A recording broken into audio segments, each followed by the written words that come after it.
नमस्कार दोस्तों, स्वागत है आप सबका मेरे YouTube channel Suraj Sahdev GS and English centre पर। दोस्तों, आज हम लोग इंग्लिश सब्जेक्ट में कंडीशनल सेंटेंसेस के बारे में जानने की कोशिश करेंगे। आप सब जानते होंगे कि जब कभी भी आप कॉम्पिटिटिव एग्ज़ाम देते हैं तो उसमें टेंस से अगर किसी प्रकार का कॉमन एरर का सवाल पूछा जाता है तो ज़्यादातर सवाल जो होते हैं वो कंडीशनल सेंटेंसेस से पूछे जाते हैं और ये टेंस का ही एक पार्ट होता है। तो आज हम लोग जानेंगे कंडीशनल सेंटेंस है क्या, इसे कितने पार्ट हैं और इससे किस प्रकार के सवाल पूछे जाते हैं। तो दोस्तों, कंडीशनल सेंटेंस का मतलब होता है शर्त भरा वाक्य। कंडीशन मतलब शर्त। कंडीशनल सेंटेंस में दो पार्ट होते हैं। पहला पार्ट जो है वो होता है आपका इफ़ वाला वाक्य, जिसमें एक प्रकार का कंडीशन होता है। अगर इस कंडीशन की पूर्ति होती है तभी जा कर के यह वाक्य घटित होता है। तो इसे पहला हिंदी में इसे कहते हैं हम लोग कि अगर तुम मेरी मदद करोगे तो मैं भी तुम्हारी मदद करूँगा। अगर आज बारिश होगी तो मैं कॉलेज नहीं जाऊँगा। अगर तुम दवा ले लोगे तो ठीक हो जाओगे। अगर तुम परीक्षा दोगे तो पास कर जाओगे। ये जो वाक्य है, पहला वाक्य इसमें क्या है, अगर आज बारिश होगी तो एक शर्त है कि बारिश होगी तो मैं कॉलेज नहीं जाऊँगा।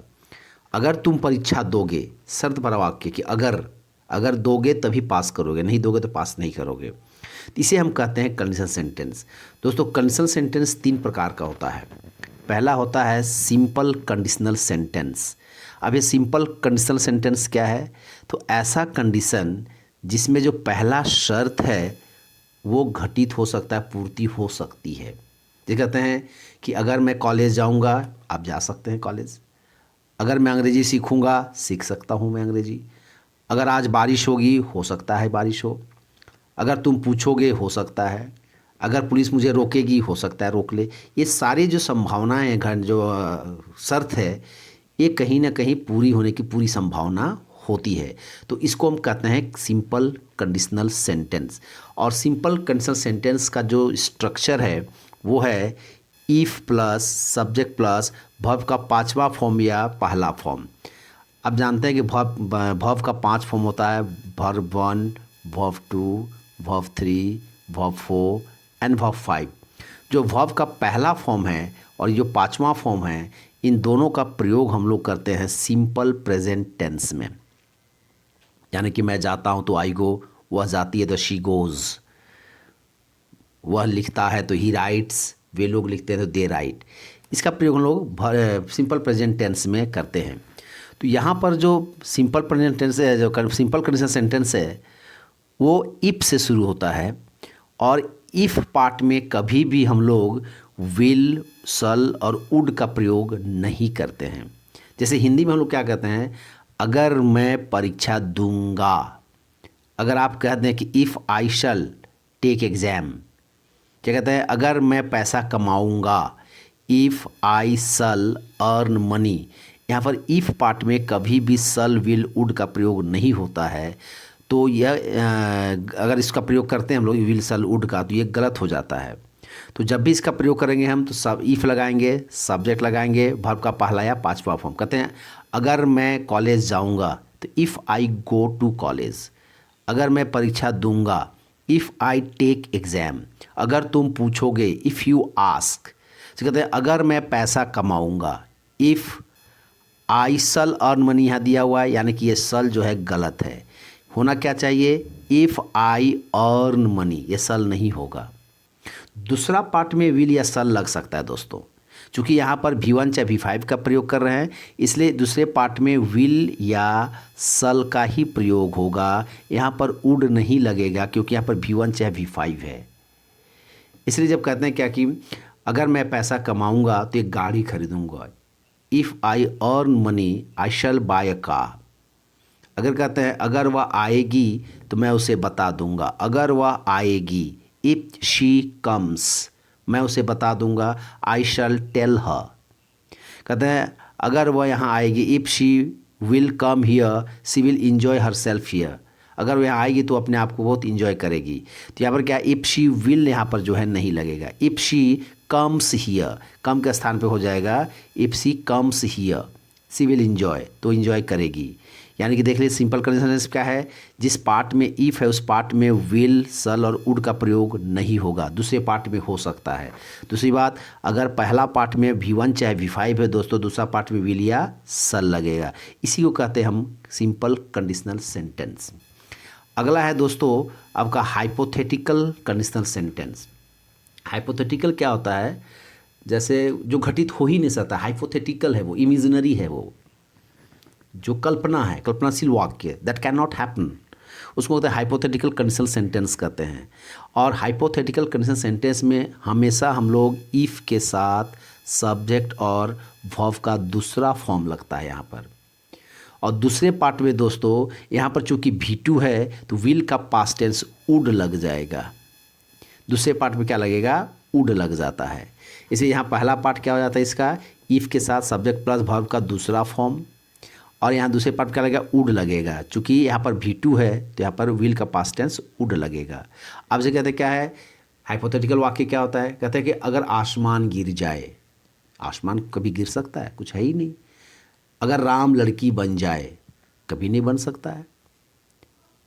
तो ये जो है ये कल्पनाशील वाक्य है। अगर कहते हैं यहाँ भूत आ जाए, भूत होता ही नहीं है। ये सारे के सारे क्या है, कंडीशनल हाइपोथेटिकल सेंटेंसेस है, जो हो ही नहीं सकता है, कल्पना मात्र, कोरी कल्पना है ये। तो इसको कहते हैं हम लोग हाइपोथेटिकल कंडीशनल सेंटेंस। और इसके लिए हम लोग if plus subject plus V2 और दूसरे पार्ट में subject plus would plus verb का पहला फॉर्म लगता है। ये कहते हैं क्या है, अगर आसमान गिर जाए तो हम लोग तारे तोड़ेंगे। अब कहते हैं if the sky will fall, अगर आसमान गिरेगा तो हम लोग तारे तोड़ेंगे। If the sky will fall we would catch stars, गलत है, चूँकि यहाँ पर वुड लगा हुआ है तो यहाँ पर विल फॉल नहीं होगा, इफ़ द स्काई फेल होगा। फॉल का दूसरा पार्ट होता है फेल होता है, तो यहाँ पर if the sky fell we would catch larks. ये करेक्ट सेंटेंस है दोस्तों। उसके बाद अगला सेंटेंस है दोस्तों क्या है, if a ghost will appear here, अगर यहाँ पर एक भूत आ जाएगा, वी विल गेट अफ्रेड। यहाँ पर देखिए पहला पार्ट क्या है, if a ghost will appear, तो विल होगा नहीं, अगर भूत आ जाए तो यहाँ पर क्या होना चाहिए, इफ़ अ घोस्ट अपीयर्ड हो जाएगा। यहाँ जो अपीयर का स्थान पे है वो V2 लगेगा, तो अपीयर्ड होना चाहिए। If a ghost appeared here, हम लोग डर जाएंगे तो वी वुड हो जाएगा, यहाँ पर विल के स्थान पर वुड लगेगा, वी वुड गेट अफ्रेड, हम लोग डर जाएंगे। तो विल अपीयर के स्थान में अपीयर्ड होगा और विल के स्थान में वुड होगा। ये यहाँ पर उसका आंसर है दोस्तों। उसके बाद तीसरा जो कंडीशनल सेंटेंस है दोस्तों, उसको कहते हैं अनफुलफिल्ड कंडीशनल सेंटेंस। मतलब क्या होता है, ऐसा शर्त जो पूरा हो सकता था लेकिन उसे पूरा करने के लिए कोशिश नहीं की गई। That means a condition that can be fulfilled but to fulfil that condition no attempt was taken. ये होता है अनफुलफिल्ड कंडीशनल सेंटेंस। और इसमें हम लोग हमेशा पहला पार्ट में जो है अनफुलफिल्ड, जैसे कहते हैं क्या है, इसका अगर दौड़ता तेती लग जाता है। जैसे कहते हैं अगर मैं परीक्षा देता, अगर तुम जल्दी करते, अगर तुम मेरी मदद करते, अगर वो लोग आ जाते, अगर वह कोशिश करती की नहीं, यानी कि past action that could happen but could not. इसको हम कहते हैं क्या है, अनफुलफिल्ड कंडीशनल सेंटेंस कहते हैं। तो इसके स्ट्रक्चर जो होता है, इफ़ के साथ सब्जेक्ट, हैड और V3, यानी कि परफेक्ट टेंस लगता है, पास्ट परफेक्ट टेंस लगता है। यहाँ पर subject plus had plus V3 लगता है। दूसरे पार्ट में दोस्तों चूंकि यहाँ पर परफेक्ट टेंस है, पास्ट परफेक्ट टेंस है, तो यहाँ पर भी परफेक्ट लगेगा, वुड हैव प्लस V3 लगेगा। कभी कभी क्या करता है, हैड यहाँ पर V3 लगा देगा, दूसरे में खाली वुड लगा देगा, हैव नहीं देगा, तो वो नहीं होगा। वुड प्लस V1 कब आएगा, जब यहाँ पर V2 के साथ में वुड प्लस V1 आता है और हैड प्लस V3 के साथ में वुड हैव प्लस V3 आता है। उसके बाद दोस्तों देखते हैं क्या इसमें है कि अगर मैं परीक्षा देता, आपने दिया नहीं, मैं पास कर जाता, परीक्षा दिया ही नहीं तो पास कीजिए कैसे, मतलब अनफुलफिल्ड रहा। तो if I had taken exam I will have pass, गलत है, चूँकि यहाँ पर परफेक्ट टेंस है तो इधर भी आपका पास्ट परफेक्ट आना चाहिए, ना कि विल के साथ नहीं आना चाहिए। तो आना चाहिए I would have passed, will have नहीं चलेगा यहाँ पर, चूँकि यहाँ पर हैड है तो हैड पास्ट टेंस है तो विल नहीं चलेगा, वुड है, विल का पास्ट टेंस वुड चलेगा। तो इसी तरह दोस्तों क्या है, अगर वह मेरी मदद करती, if she has helped me नहीं हो सकता है, ये होगा if she had helped me, अगर वो मेरी मदद करती तो मैं सफल हो जाता। क्योंकि यहाँ पर परफेक्ट टेंस है तो I would have got success, ये पार्ट करेक्ट है। तो इफ़ शी हैड हो जाएगा helped me, I would have got success, मुझे सफलता मिल जाती।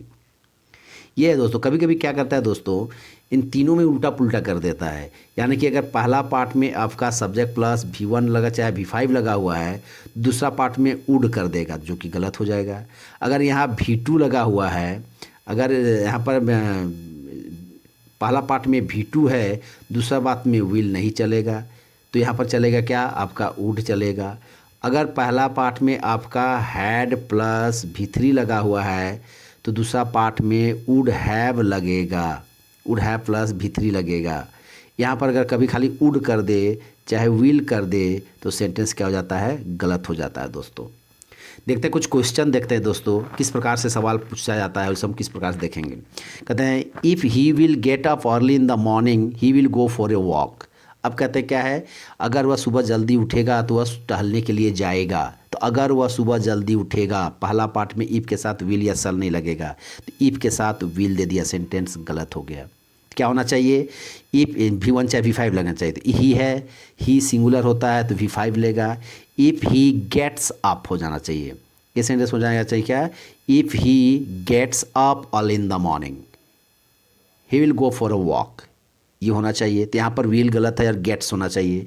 दूसरा सेंटेंस है दोस्तों, if he turns into a girl, अगर वो लड़की बन जाए, hypothetical, I would marry her, दूसरा में वुड है, लेकिन यहाँ पर क्या खोज रहा है, इफ़ ही टर्न्स नहीं होगा, इफ़ ही टर्न्ड होगा। यहाँ पर हो जाएगा if he turned into a girl, अगर वो लड़की बन जाए, हाइपोथेटिकल है तो यहाँ पर V2 लगेगा, यहाँ पर वुड सही है। तीसरा सेंटेंस है दोस्तों, इफ़ यू विल ट्राई, अगर तुम कोशिश करोगे, कोशिश कर सकते हो, सेंटेंस सही है।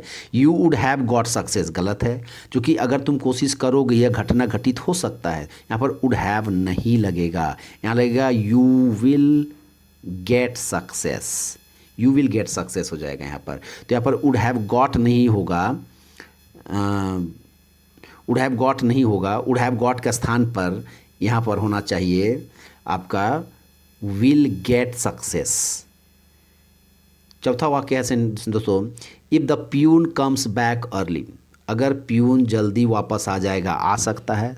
प्यून क्या है, सिंगुलर सब्जेक्ट है, भाव का पांचवा फॉर्म ले लिया। आपका ये एक सिंपल कंडीशन सेंटेंस से घटित हो सकता है, तो सेंटेंस यहाँ पर पहला पार्ट करेक्ट है। तो द प्रिंसिपल वुड गो, अब दूसरा पार्ट में वुड दे दिया है। जब यहाँ पर V5 दिया है तो V5 के साथ वुड नहीं लगेगा, यहाँ विल लगेगा चाहे शल लगेगा, तो प्रिंसिपल सिंगुलर के साथ में विल लगेगा। The principal will go home early. दूसरा सेंटेंस है, तो अगला जो सेंटेंस है वो है पांचवा sentence, if they had reached the station in time, अगर वे लोग समय से पहले स्टेशन पहुंच जाते। ये है क्या है, अनफुलफिल्ड कंडीशन सेंटेंस का स्ट्रक्चर, हैड प्लस V3 लगा हुआ है दोस्तों। यहाँ पर हैड है और दूसरा पार्ट में रीच्ड है, यानी कि V3 है, यानी कि पास्ट परफेक्ट टेंस है। इस सेंटेंस हो गया आपका क्या, अनफुलफिल्ड कंडीशनल सेंटेंस। तो दूसरा पार्ट में भी परफेक्ट होना चाहिए। परफेक्ट में क्या होना चाहिए, यहाँ दिया है they would catch the train, यहाँ पर they would catch the train नहीं होना चाहिए, क्योंकि यहाँ पर पास्ट परफेक्ट है। तो यहाँ पर दे वुड हैव, वुड के साथ यहाँ पर आपका लग जाएगा they would have plus verb का तीसरा फॉर्म। इस तरह से दोस्तों हम देखते हैं कंडीशनल सेंटेंस को सीखना बहुत ही आसान है, लेकिन बहुत इंपॉर्टेंट है। उससे अक्सर सवाल पूछे जाते हैं। जब भी आपका कॉमन एरर में टेंस से कोई भी आपका कॉमन एरर से सवाल दिया जाएगा, तो मान के चलिए कंडीशनल सेंटेंस से एक या दो सवाल ज़रूर रहते हैं। चाहे वो SSC हो, चाहे बैंक PO हो, चाहे किसी और प्रकार का एग्ज़ाम NDA हो और एयरफोर्स हो, कोई भी एग्ज़ाम हो, इससे सवाल ज़रूर रहता है दोस्तों।